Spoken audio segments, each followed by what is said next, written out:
안녕하세요, 한상준입니다. 제가 지난 영상에서 여러분들 그 리스를 어떻게 얻는지에 대해서 설명드리면서 크레딧이라는 단어를 딱 언급을 하고, 그리고 이 크레딧에 대해서 여러분들한테 다시 설명을 드리겠다라고 했습니다. 자, 오늘은 크레딧에 대해서 알아볼 텐데요.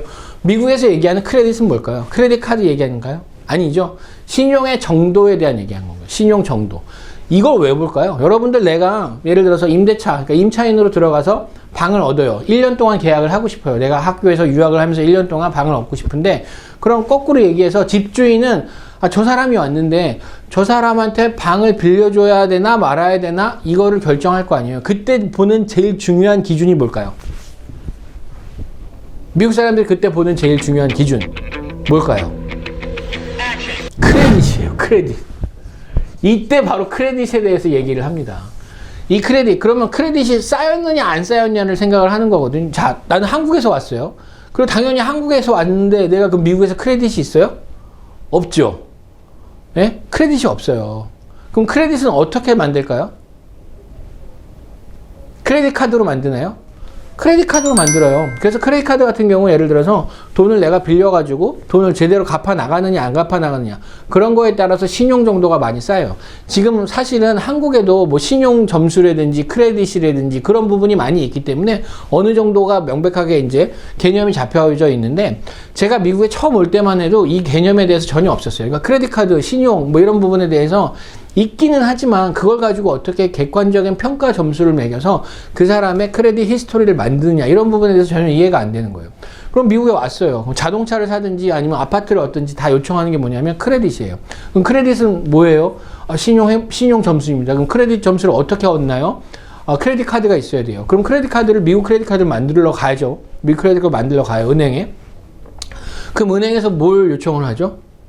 크레딧이 있냐고 또 물어봐요. 아니, 크레딧을 쌓기 위해서, 크레딧 카드를 만들기 위해서 은행을 왔는데, 그러면 다시 크레딧이 있냐라고 물어보는 거죠. 크레딧 점수가 얼마나 되냐고 물어본단 말이에요.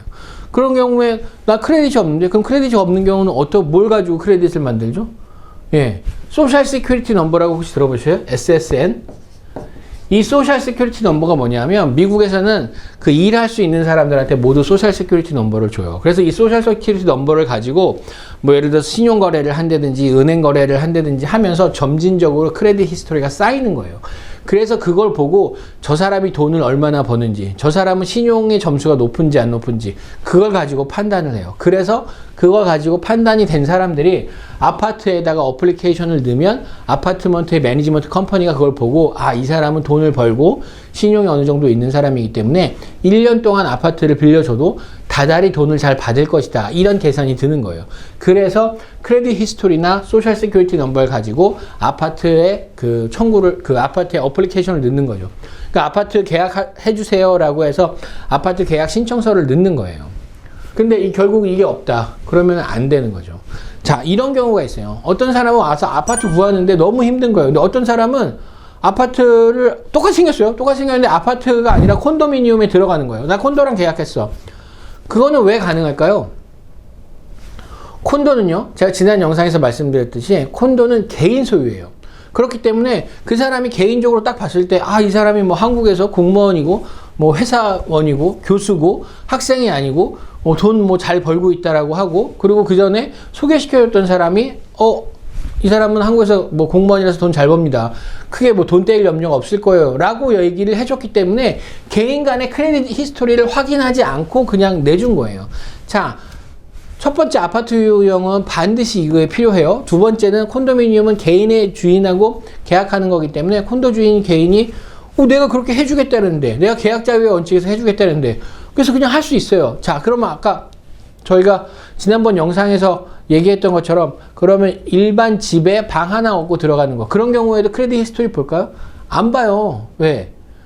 물론 볼 수 있겠죠. 그렇지만 어느 정도 예를 들어서 믿음이 가는 사람이고 이 사람이 돈을 잘 내게 생겼다라고 개인이 그냥 인정을 해주면 거기에 대해서 크레딧 체크를 안 하는 거예요. 크레딧 히스토리 없이 그냥 이 사람이 돈 잘 낼 거라고 생각을 하니까 계약이 가능한 거예요. 그래서 실질적으로 아파트먼트, 처음에 말하는 아파트먼트의 매니지먼트 컴퍼니와 계약을 하는 거는 이 두 개가 없으면 거의 불가능해요.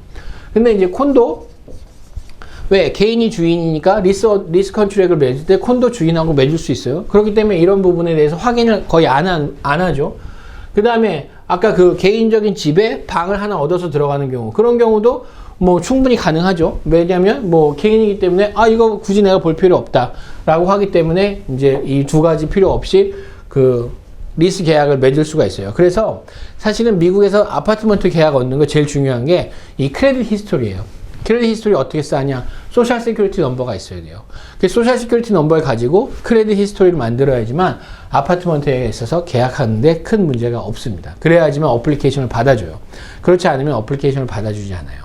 자, 오늘은 그 아파트 어플리케이션 넣는데 크레딧 히스토리가 뭔지, 그 다음에 이 아파트로 세를 얻을 것인지, 콘도로 세를 얻을 것인지, 아니면 개인 주택에 세를 얻는 것인지, 요 세 가지 부분에 대해서 알아봤고요. 다음 영상에서 이 아파트 계약할 때 우리가 확실하게 봐야 되는 점들, 그리고 거기 나오는 그 법률 용어들, 그 부분에 대해서 좀 설명드리도록 하겠습니다.